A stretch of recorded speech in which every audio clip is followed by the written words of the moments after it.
As you can see in the pictures there, the Turkish police have been heavily using tear gas, though often mixed with pepper spray on the protesters.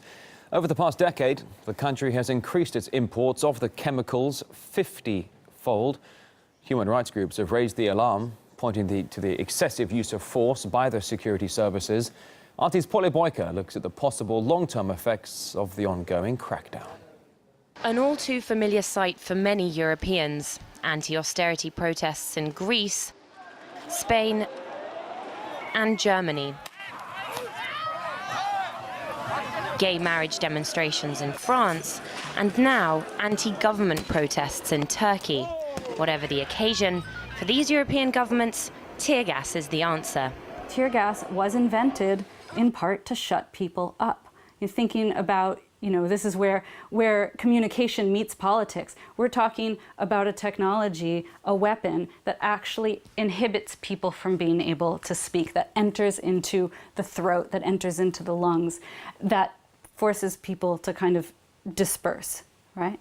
So it is actually a technology that is the complete opposite of what freedom of assembly and freedom of speech look like. The Geneva Convention prohibits the use of tear gas in international war, and yet it's perfectly legal to use against civilian populations. The problem with all of these agents is their toxicity, and the long-term effects are worked out primarily on sort of, if you like, prime-age adult males. And we know very well that the CS and those other gases affects differentially people who are old, people who are pregnant, people who are sick, and children. The past 80 years have seen reports of lost eyes, cranial damage, and even deaths as a result of tear gas canisters. It's still somehow legal, somehow okay for companies manufacturing tear gas to call themselves non-lethal. Meanwhile, the canisters come with labels on them that say, this is deadly, this could be deadly. And how is that even okay? You see the tear gas being used increasingly and extensively, particularly because of the intense civil unrest which is developing across Europe as a result of the economic crises. You see it in Greece, you see it in Spain, Italy. It's not just what's been happening in Turkey. And they are weapons which are inevitably the weapons of a regime which is attempting to suppress the protests of people. Behind these gates is where it all began, at the Porton Down military research base in England's rural Wiltshire.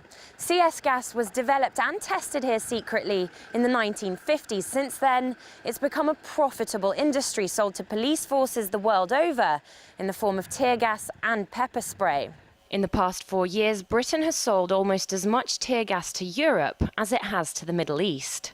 Tear gas is a weapon system. It's manufactured by a number of companies, and for those companies it's obviously extremely profitable to be selling that, and the more civil unrest, the more it's used, the more they're selling, and therefore the more money they're making. Now, what we would say as Amnesty is that profit must never, ever, ever come before human rights. And what we really need is governments to ensure that when they're licensing this stuff, they are stopping all licenses of any tear gas, all supplies of any tear gas, where there is a clear risk, as in the case currently in Turkey, that that tear gas will be used in the suppression of human rights. Westminster is currently reviewing the export licenses to Turkey in light of the Istanbul disturbances. But for those worried about its increasing use, CS gas is merely a symptom of more fundamental issues surrounding democracy in Europe.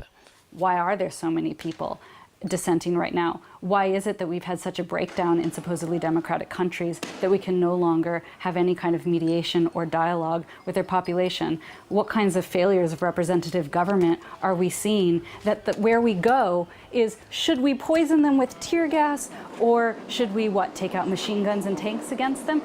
What happened to all the other range of things that exist, between having a conversation and poisoning a population? Boyko, RT, London.